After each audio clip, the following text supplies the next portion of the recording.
Swayam Prabha. Digital India. Educated India.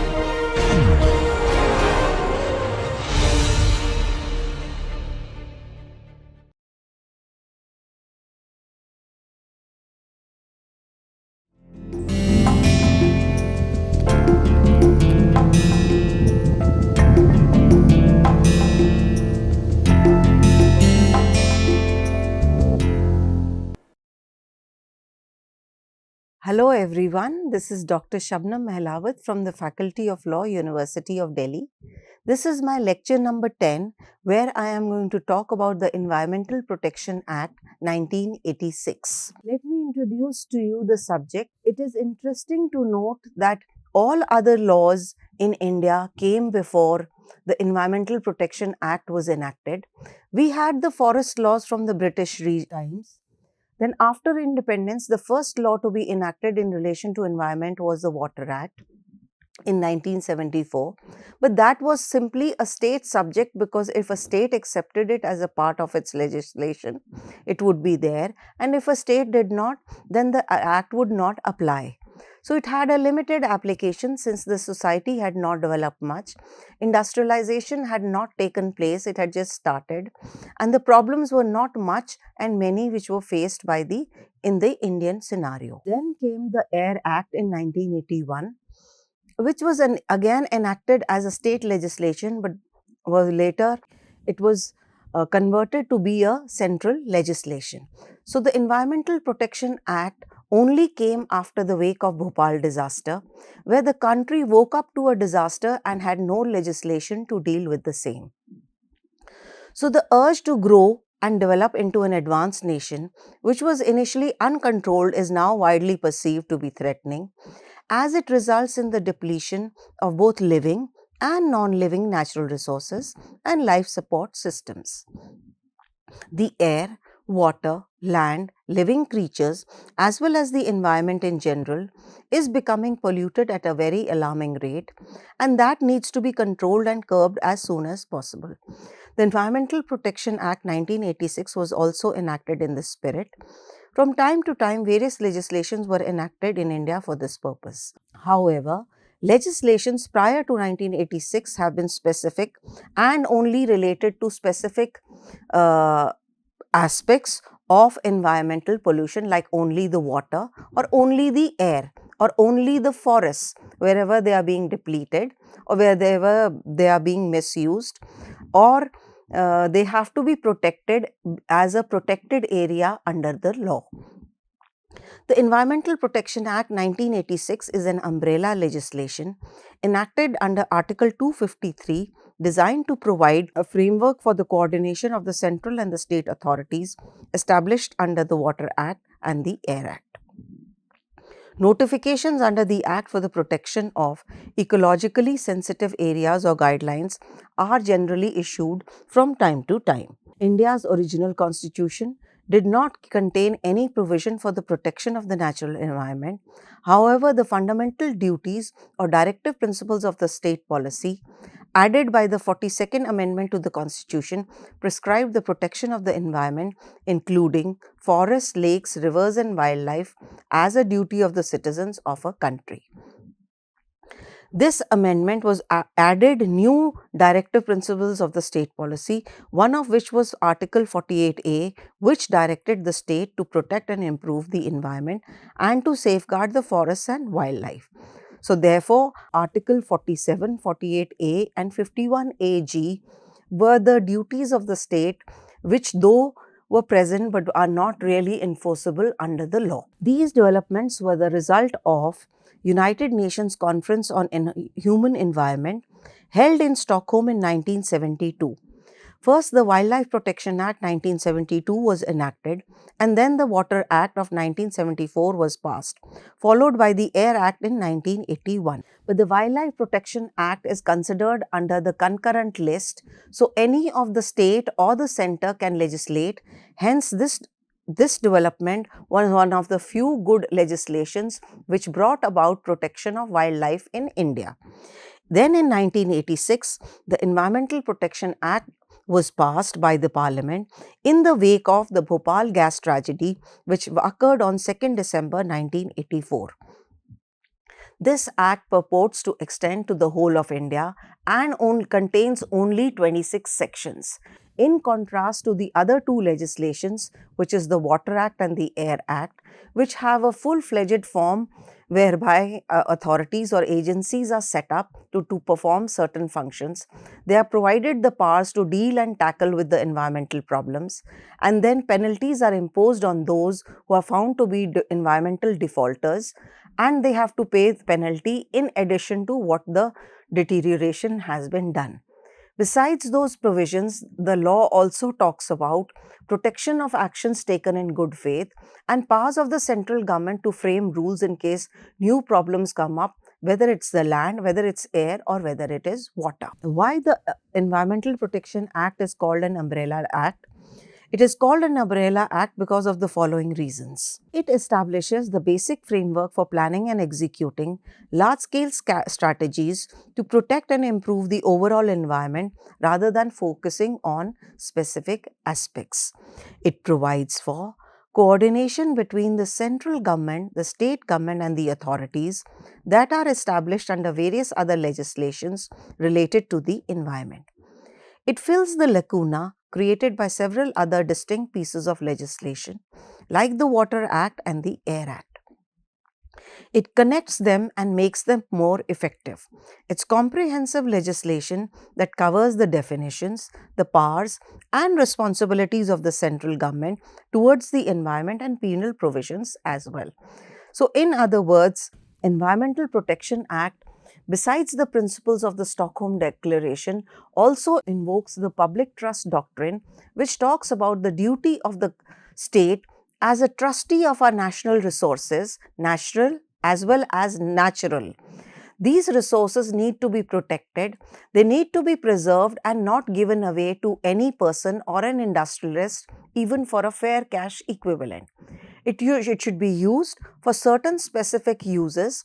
It should not be allowed to be deteriorated or degraded, and protected not only for our current generation but also for our future generations. The aims and objectives of the Act. The main aims and objectives of the Environmental Protection Act 1986 are: it aims to protect and improve the environment and all the matters which are connected therewith, implementing the decisions made at the United Nations Conference on Human Environment held in Stockholm, that is the Stockholm Conference of 1972. It helps in the creation of government authority to regulate industry that can issue direct orders, including closure orders of an industry if it causes grave problems, if it causes a disaster, or if it causes something which cannot be otherwise recovered back in case the activity stops, and improvements or things are done by the authorities to protect those resources. It is also coordinating activities of the different agencies that are operating under the existing laws, enacting regular laws for protection of environment, engaging in sustainable development of the environment, and main and the most important right, which is a human right of Article 21, is incorporated under the Act, and for its protection, this Act may be invoked in relation to the constitutional law for its application purposes, not only for protection and preservation of environment, but also the right of a healthy living of every citizen and every human being. The important definitions under the Act are Section 2A, which talks of what an environment is. Environment, it says, is an interrelationship between the land, air and water, and whatever coexists between the two as intermediaries or as ecosystems within the living systems and organisms, is including property, is all environment. So it goes on to say that includes water, air, land, and the interrelationship that exists among and between the three, and human beings, other living creatures, plants, microorganisms, and property. This definition is not exhaustive but an inclusive one. Meanwhile, Section 2B talks about environmental pollutant.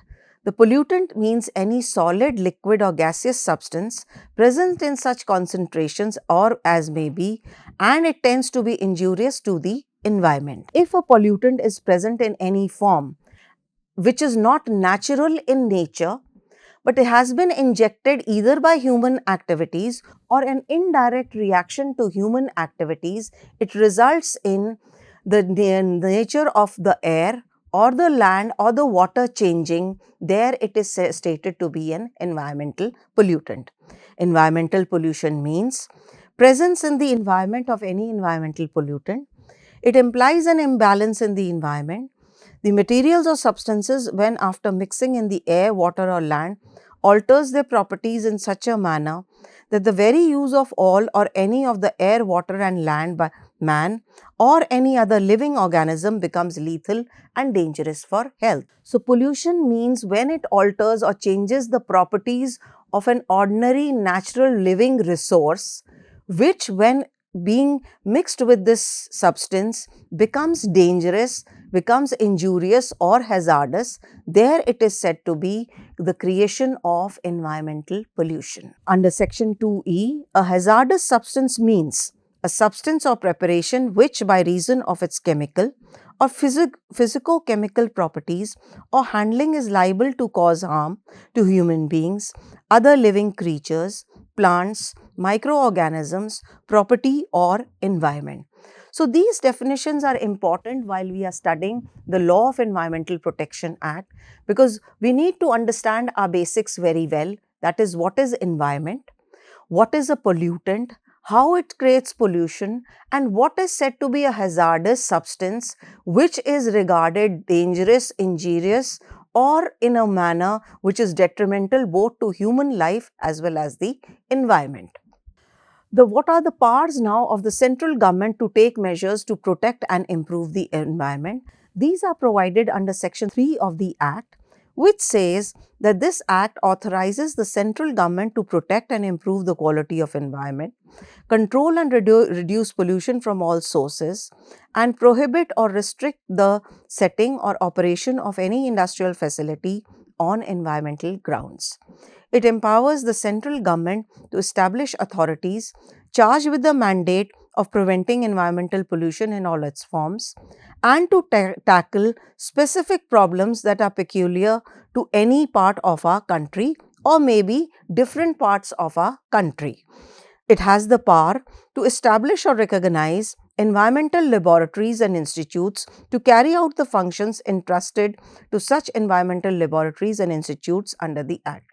We have already seen the procedure of picking up samples under the Water Act and under the Air Act, that it is the Pollution Control Board which sends its member to the industrial unit or the establishment wherever the source of pollution lies.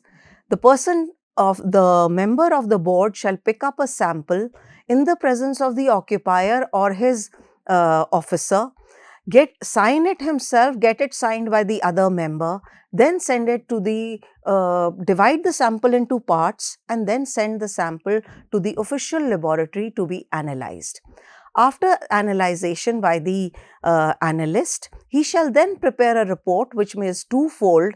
One report is then sent back to the occupier of the establishment, and the other report is kept as evidence to be produced to take certain decisions as to allow a certain industry or a unit to continue working, stopping of that working, or giving out interim orders in relation to its working, specifically when it is creating environmental pollution of any kind. Measures of the central government. The central government can coordinate and execute nationwide programs and plans to further environmental protection.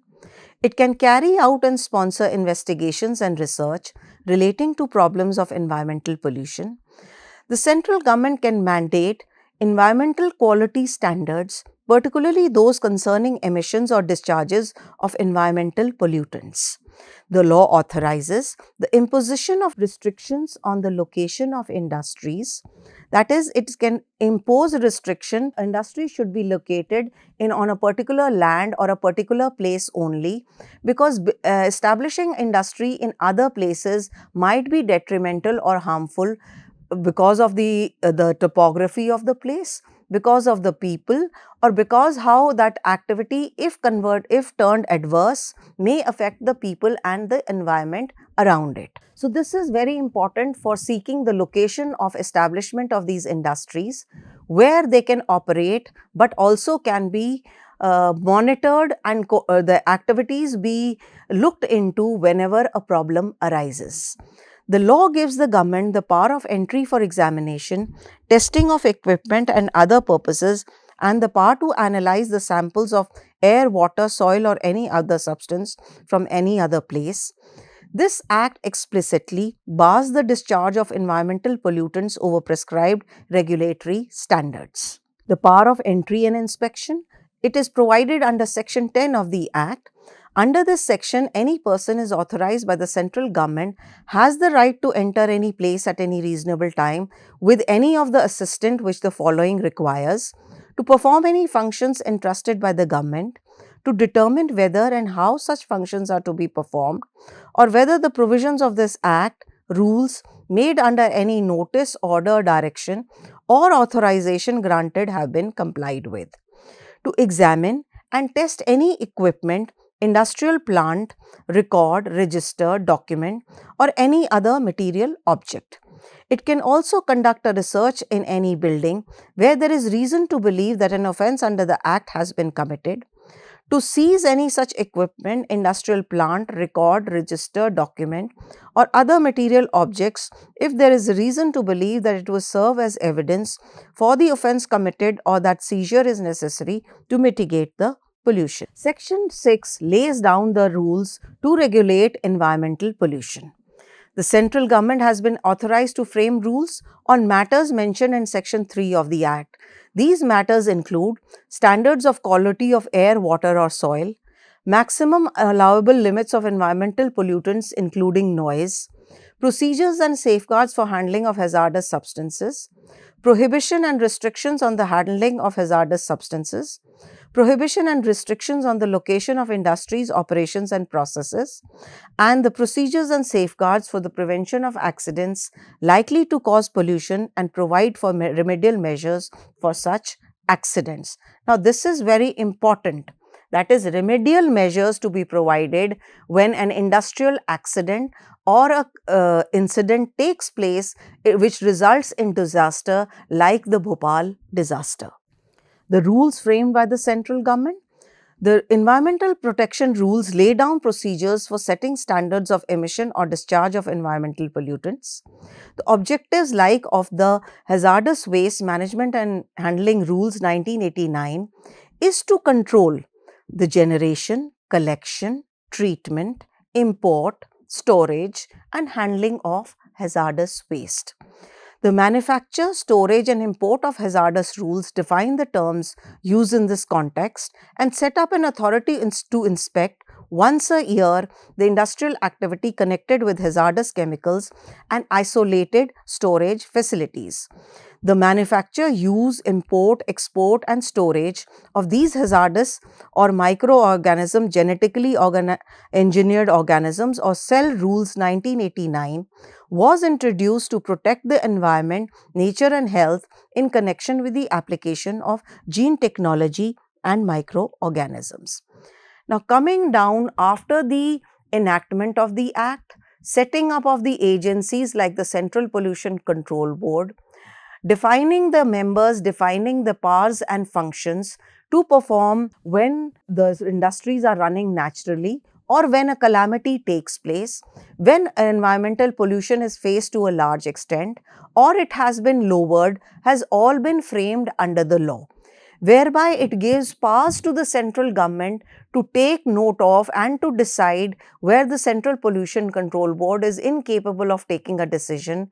The central government gives directions to take certain decisions with respect to any activity in the country, since this Act applies to the whole of India. After the application has been made of an incident into the board looks into the problem, picks up samples, analyzes them, keeps them as evidence and then arrives at a decision. After a decision has been taken by the Central Pollution Control Board, This control board has an appellate authority where the appeal lies. Earlier, before 2010, the appeal would then go to the courts, depending on whether it's a lower court, a high court, or directly to the Supreme Court, depending on its pecuniary, on its territorial, and other jurisdictions which apply to the case.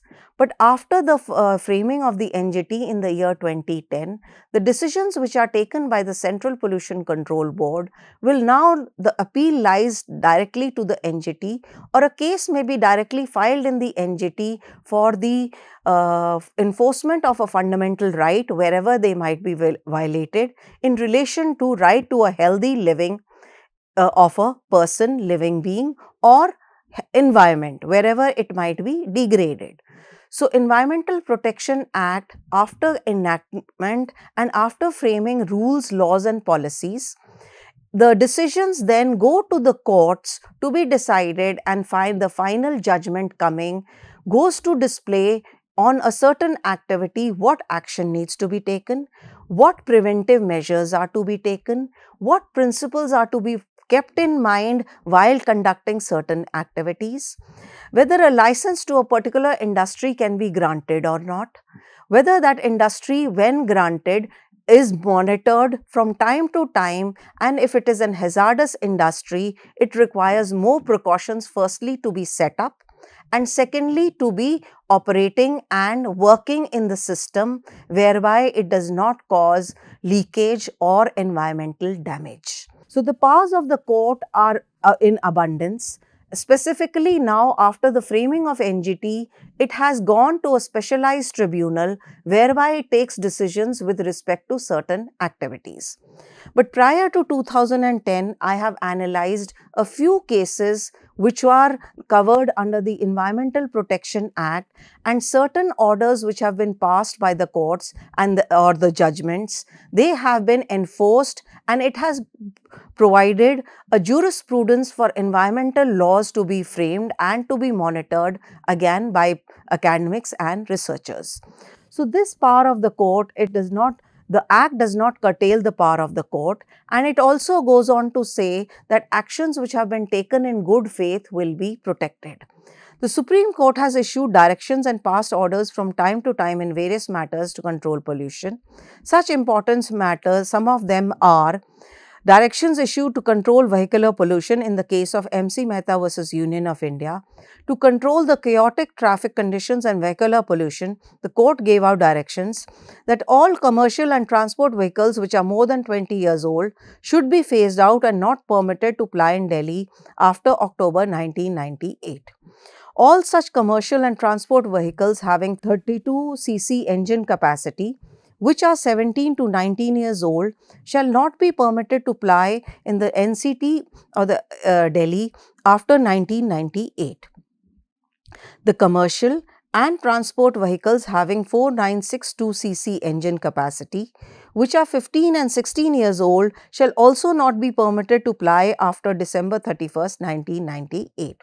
The orders of the court apply to all commercial and transport vehicles, whether registered in the National Capital Territory of Delhi or outside, but ply in Delhi, which are of more than the stipulated age and do not have any authority to ply in Delhi. The next case is that of the protection of the Indian coastal regions, where the courts, on the directions of the court, the governments have drafted the coastal regulations, whereby zones have been created within the various areas to be declared as those areas where certain activities may take place, and other fragile or the eco-fragile systems where they exist, certain activities should not take place. One of the famous cases was that of S. Jagannath versus Union of India, where the Supreme Court regarded the 600-kilometer long coastline, emphasized that it is the duty and responsibility of the coastal states and union territories in which the stretch exists to make sure that the notifications issued declaring the coastal stretches should be properly and duly implemented. Further, the various restrictions on the setting up and expansion of industries, operations or processes, etc., in the regulation zone should be strictly enforced. The court further enunciated the polluter pays principle and held that once an activity is hazardous or inherently dangerous, the person carrying on such activity is likely to make good the loss caused to any other person, irrespective of the fact whether he took reasonable care while carrying on his activity. The other cases in relation to environmental pollution are the Vellore Citizens Welfare Forum versus Union of India, where the polluter pays principle is interpreted by the Supreme Court, which means absolute liability for harm to the environment extends not only to compensate the victims of pollution, but also the cost of restoring environmental degradation. Remediation of the damaged environment as a part of the sustainable development, and such polluters are likely to pay the cost to the individual sufferer as well as cost of reversing the damaged ecology. In the case of Goa Foundation versus Diksha Holdings, the court observed that to protect the ecological balance in the coastal areas, notifications have been issued by the central government. There should not be any violation of the said notification. Prohibited activities should not be allowed to come up within the area declared as coastal regulation zone by notification. The court also emphasized that no activities which would ultimately lead to unscientific, unsustainable development and ecological destruction should not be allowed. The prevention, control and abatement of environmental pollution. Chapter 3 of the Environmental Protection Act deals with the prevention, the control and abatement of environmental pollution. Some important provisions of the chapter mandate that no person carrying on any industry, operation or process shall discharge or emit or permitted to be discharged or emitted any environmental pollutant in excess of such standards as may be prescribed. No person shall handle or cause to be handled any hazardous substance except in accordance with the procedure and after complying with the safeguards as may be prescribed. Where the discharge of any environmental pollutant is in excess of the prescribed standards, occurs or is apprehended to occur due to an accident or other unforeseen act or event, the person responsible for such discharge and the person in charge of the place at which such discharge occurs shall be bound to prevent or mitigate the environmental pollution.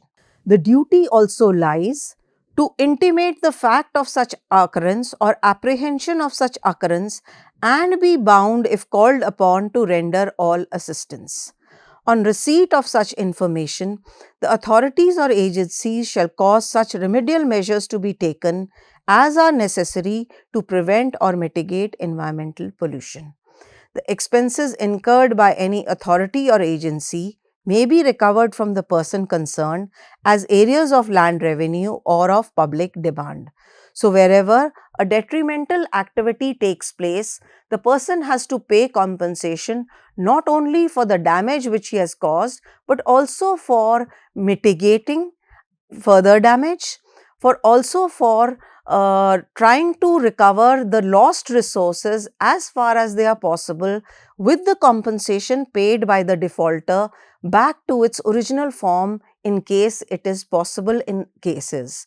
But if it is not possible, then the damage which he has caused would be a permanent damage where recovery cannot be made and he is to be fined heavily and he has to pay compensation in such a manner that it works as a deterrent for subsequent activities, which is sadly missing under the practical application of the law and the judgments given by the court. The penalties.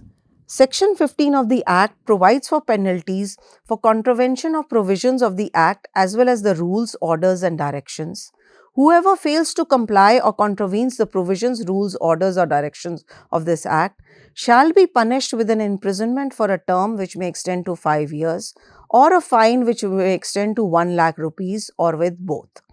In case the failure or contravention continues, with an additional fine which may extend to 5,000 rupees per day, with which failure or contravention continues. If the failure or contravention continues beyond a period of 1 year after the date of conviction, the offender shall be punished with an imprisonment for a period which may extend to 7 years. looking at the penal provisions of the law, we find that the punishment which has been given here is too little and too less after a judgment comes in, which is again a little too late after the incident has taken place. So, as a result, the time period between the actual incident and the actual punishment of the environmental defaulter, it takes a large amount of time, large number of years for him to be compensating and the victim to get compensated. So, the large gap results in actually an injustice to the person on whom his right to life was violated several years ago. If he survives the incident, only then he is capable of recovering those losses. But if he does not live to see that recovery, then the whole trial procedure is a misfortune for even subsequent events. So, the events which are under the Act should have a way which requires a speedy recovery, a speedy compensation, and a speedy implementation of the legal justice system onto the people who are suffering because of these injustices. Offences by the companies. Where companies are at fault, they are dealt with under Section 16 of the Act. When an offence is committed by a company, every person who at the time of the offence was committed was directly in charge of and responsible to the company for the conduct of business of the company, and it shall be deemed guilty of the offence. If he proves that offence was committed without his knowledge, or that he exercised due diligence to prevent the commission of the offence, he shall not be liable to punishment, but he still has to compensate the victims. Where the offence has been committed with the consent or connivance, or is attributable to any neglect or part of any director, manager, secretary, or other officers of the company, that person shall be deemed guilty of the offence. Cognizance of offences and bar of jurisdiction of the civil courts. Under the provisions of Section 19 of the Act, no court can take cognizance of the offence except where a complaint has been made to the central government or any authority or officer authorized on this behalf by the government. Any person who has given notice of not less than 60 days of the alleged offence and his intention to make a complaint to the central government or the authority or officer authorized. Section 22 provides that no civil court shall have the jurisdiction to entertain any suit or proceeding with respect to anything done, action taken, or order or directions issued by the central government or authority or officer in pursuance of any power conferred under the Act. Coming down to the most important case which led to the drafting of all subsequent laws after the Air Prevention and Control of Pollution Act 1981. It was this incident which not only shook the whole country but the world because of the atrocity of the event, because of the hazardous nature of the incident, and how it went on to suddenly wipe a population which was other living happily, and their right to life was wiped out in a single way by way of that incident. The Bhopal disaster, when it struck in December 1984, it took the city of Bhopal by surprise. A sudden leakage in a company which was said to be employing large number of people not only as laborers but also finding employment in the industry, which was providing the source of living to many families. This leakage, when it took place, it spread within a few hours within the city, leading to sudden death, disaster occurring within that area. People did not know how to react. They were running in all directions, and which resulted in the death of certain persons. Those who survived were taken to the hospitals at a much later date. There were not enough equipment, there was not enough provisions, safeguards to deal with such situations, because India did not have a disaster of this enormous size, and it was that this disaster, they did not know how to deal with it or how to take that trial to the courts and seek redressal for the problem. So, going over the facts of the case are that on 2nd to 3rd December 1984, at the tragic industrial disaster took place was occurred by Union Carbide Corporation, an American corporation with subsidiaries operating throughout the world, and was running its subsidiary, the UCIL, a chemical plant in Bhopal, which was manufacturing methyl isocyanate, MIC in short, a highly toxic gas in its plant. The escape of this lethal MIC caused death and destruction upon the innocent and helpless persons and caused widespread pollution to its environment in one of the worst disasters ever known. The case, almost 30 years beyond, has not reached a finality in the judgment from the courts. Now it would be, in the current date, it would be around 50 years back, as the case went back and forth from the Indian government to the US government where the owner resided.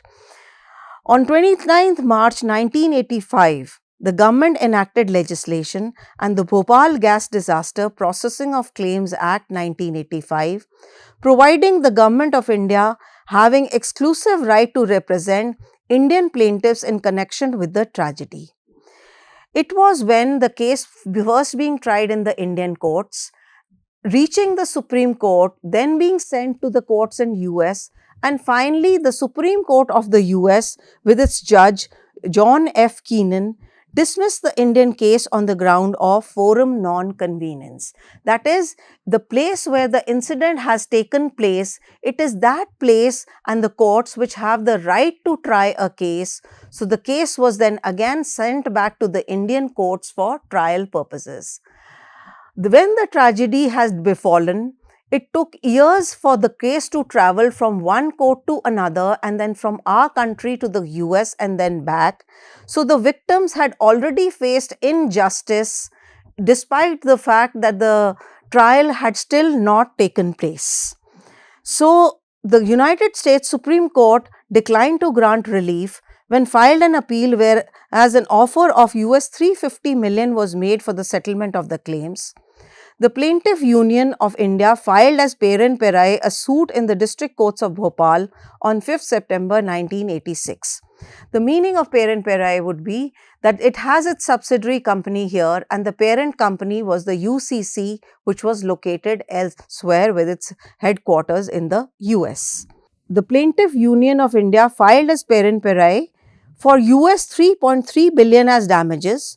The Supreme Court of India finalized the settlement of claims and awarded US 470 million, that is rupees 750 crores, through the Government of India on behalf of the Bhopal victims. It also terminated all other cases against the corporate officials in the Indian courts.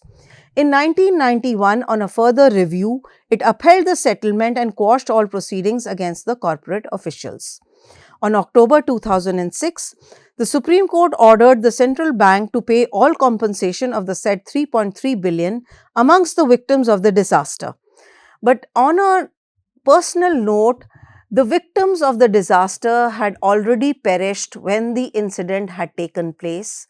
It was only the extended families of those victims could have got compensation, or the severe cases who had not passed away but had survived the disaster were the only victim left to collect that compensation. In October 2006, the Supreme Court orders the bank to pay compensation of 3.3 million. In 2009, the Bhopal court issued a arrest warrant against the owner and separates his trial from the others. In 2010, all persons as defendants were convicted but freed on bail. It is now criminal charges which are levelled against them, but it remains in the court and no trial has come for criminal charges against them or pursued further in the case. So it was not only a disaster, but an overall tragedy with respect to the timing, with respect to the court, absence of a legislation to deal with the problem, and absence of principles whereby they went forth between the rule of strict liability and the rule of absolute liability. Outcomes of the disaster: it led to the compensation of the victims of the Bhopal disaster. The trial of the tragedy was unprecedented. It was a transnational affair with respect to liability and the very trial itself. It led to the establishment of the absolute liability principle in India in contrast to the strict liability principle followed around the world. And it also led to a very important legislation, which was the Public Liability Insurance Act of 1991. This law, when it was enacted after the Environmental Protection Act, it went on to provide that insurance policies should be taken out by any industry which is involved in an inherently dangerous or a hazardous activity. That is, in case disaster strikes, insurance may be taken out from these policies and distributed amongst the poor. So, in other words, a fund is to be established by the company where every year it puts certain money into that fund, and if disaster strikes, then without asking any questions, the money from that fund needs to be distributed amongst the victims or the poor people who cannot afford a mere hospital facility, what to talk about litigation in the courts. So, this Liability Insurance Act makes insurance mandatory for people who are not only employed in the industry, but also the industrialist himself to verify and justify that if the dangerous activity is spilled over causing death, disease and disaster like the Bhopal disaster, funds may be taken out from those funds and they to be utilized for the victims of a tragedy. The Bhopal gas disaster produced several legislations. It went on to take precautionary measures in case further such like incidents take place, and in case such incidents cause some harm not only to the people but also to the environment, which is growing as of today because of the increase in industrial activities, increase in the urbanization of the cities, with extended cities coming up against the original cities. The no-fault liability principle. The rule of strict liability, as I have previously discussed also the case of Raylands versus Fletcher. In this act, I would like to elaborate on this principle more in more extension, because this case has been applied in India with respect to the Delhi oleum gas leak case and the Bhopal disaster more in a focused manner. That is, the person who is made responsible for creating an artificial reservoir on his land and the independent contractor who left old shafts on it, and when the water was poured into the reservoir, it escaped and flooded the neighbors' mines. This then developed as a rule that if you bring onto your land something which is not dangerous in itself, but it is likely to turn dangerous if it escapes, causing damage as a consequence, the owner is liable for the wrongdoing. This is known as the strict liability principle or the no-fault liability rule. It applies now to the cases of environmental pollution or damage which may occur due to human activities on one's land, and it is also considered certain exceptions that the person may come out of his liability by pleading one of the defenses, which is volunty non fit injuria or consenting to legal injury, the plaintiff the wrongdoer, the act of God, or any other exception recognized by the law. Under environmental law, compensation comes in case damage is caused due to the property due to one's negligence, and injunction may be placed if it continues to do the same. But in India, the courts went on to differ with its rule of absolute liability, where after the Delhi oleum gas leak case and the Bhopal disaster, it applied to this rule in the subsequent cases. The rule of absolute liability says that in India, we do not recognize the exceptions which have been provided under the rule of strict liability. So, we are now converting this case to rule of absolute liability, that if damage is caused due to the acts of another, which is not natural in nature, not a natural calamity, but a calamity created due to one of the human activities, then the person responsible shall be liable absolutely, and he cannot plead any one of the defenses in a case whereby the defenses are not recognized, and he has to pay compensation to the victims wherever they have been created. This happened also in the case of Delhi oleum gas leak case. In the Delhi oleum gas leak case, on December 1985, a major oleum gas leakage took place in one of the units of Shriram Foods and Fertilizers Limited, a subsidiary of Delhi Cloth Mills Limited, which resulted in the health injury to several persons, and a practicing advocate in the Tees Hazari courts died. On 6 December 1985, the district magistrate under section 133 of the CRPC, which is public nuisance, directed Shriram to cease all operations carrying on the manufacturing and processing of hazardous chemicals and gases. This led to the famous case of MC Mehta versus Union of India, where in the case of Bhopal disaster, the concept of absolute liability was articulated. The Indian courts did not accept the English rule of strict liability and have framed the rule of absolute liability. So, under this rule, those engaged in hazardous activities and not maintaining the upkeep of their operations, causing danger to innocent people's lives and property, or are negligent towards the health risk of the public, are liable.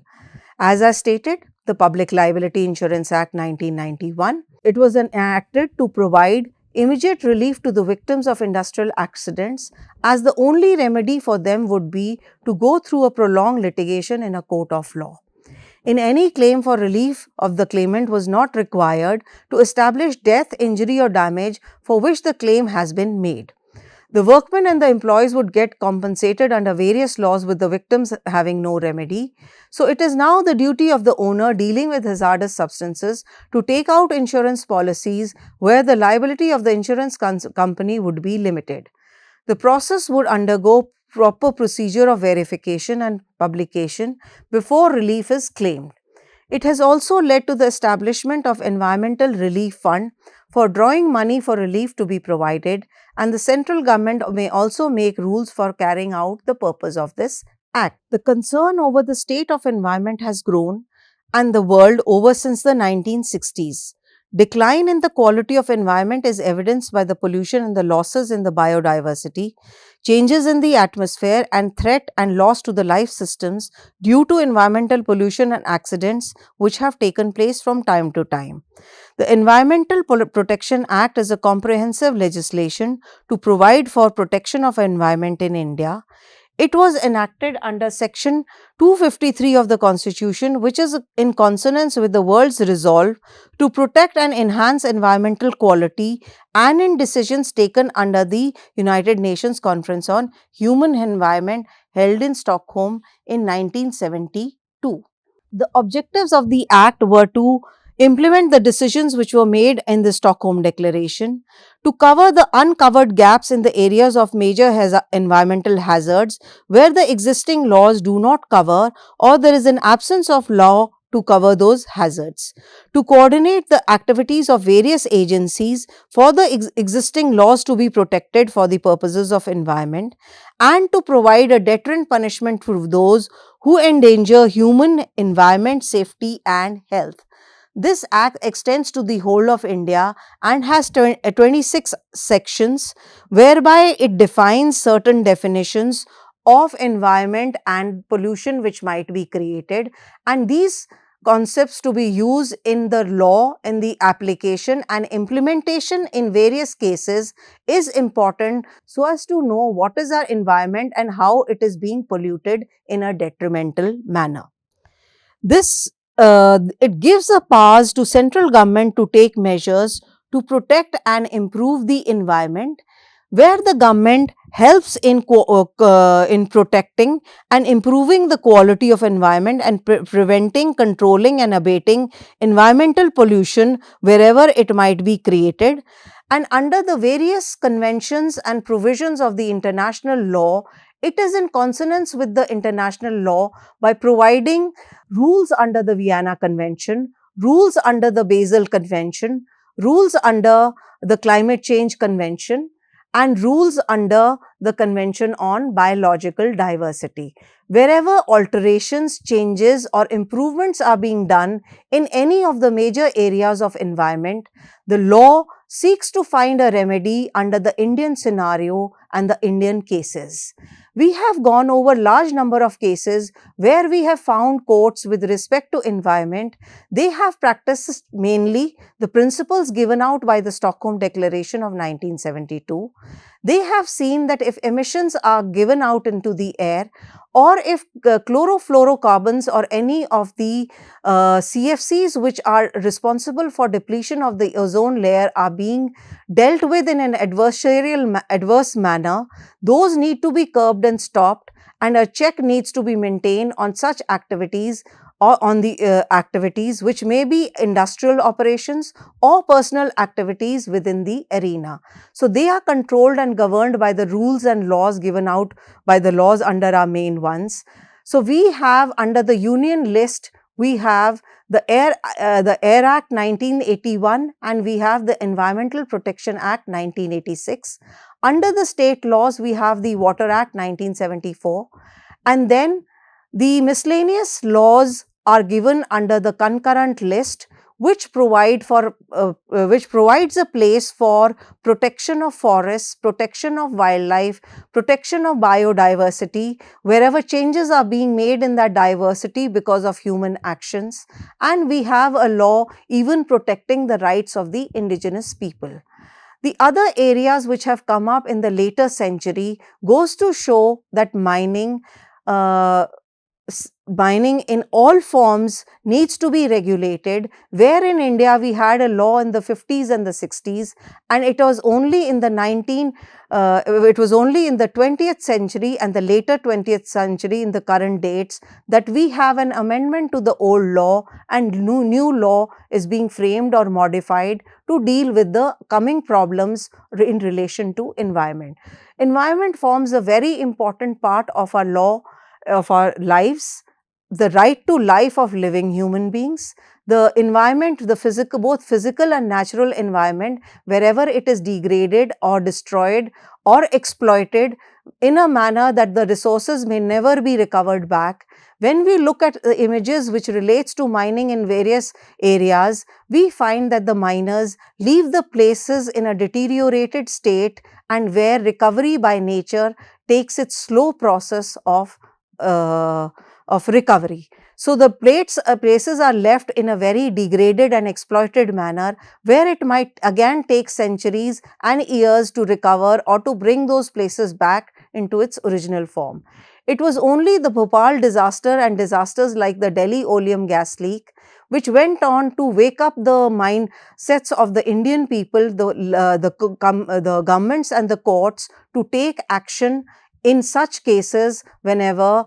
So, in other words, under the principle of precautionary principle, precautions need to be taken and precautions need to be done before licenses now are granted to such inherently dangerous or hazardous industry. Hazards are also created when the hazardous waste is being moved from one country to another, whether in the form of treatment, or whether in the form where the country to which it reaches becomes a hazard for the purpose of disposal. So, now researches and other activities are taking place for the removal of this hazard wherever, in whatever country it might be created, and inventories are brought about. Measures like eco-labeling has started taking place, so as to tell both the buyer as well as the person who is sending it the ingredients of the contents which a package may contain for its efficient disposal of the waste which might be created by that movement. Then the emissions of the greenhouse gases, which is specifically talked about under the Climate Change Convention also needs to be looked into with the help of the Paris Agreement, where Paris Agreement has asked for mandatory controls to be installed not only by the advanced countries but also by countries which are underdeveloped, developing, or are moving towards development in an advanced stage. They have asked for particular deadlines to be followed for the purpose of tackling climate change. This has also been felt for the purpose of biological diversity, where ecosystems are vanishing and human activities and industrial activities have sped up to increasingly wipe out the aquatic and the ecosystems, whereby certain systems have already perished and others are in the process of being the same. So, the Stockholm Declaration and the Oleum gas leak case went on to establish Environmental Protection Act in our country, where it provides certain stringent measures for prevention, control and abatement of environmental pollution. The government has been given wide powers to frame rules, to appoint persons and authorities, to make boards, to carry out the functions for the prevention and mitigation of environmental problem. Act has taken several notification for its protection, and new protective principles like the environmental impact assessment needs to be given before a license is granted to an industry. It has also empowered the citizens to play a proactive role for environmental protection by calling out pollution causing industries under EPA Act, which has led to a string of judicial decisions. There are still some lacuna lacking in the Act, and it also lacks the effective implementation all beneficial purposes of the environment. Thank you.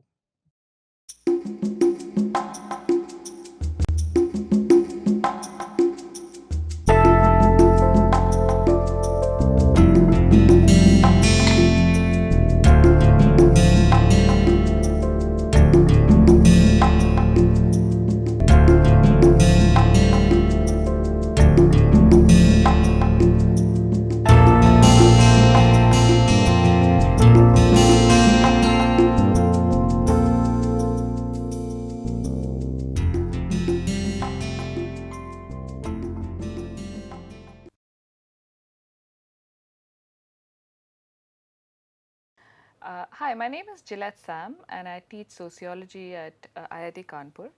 Uh, One of the things you must have noticed if you read or if you talk to people around you is that they often refer to something called globalization, or they often say we live in a global world.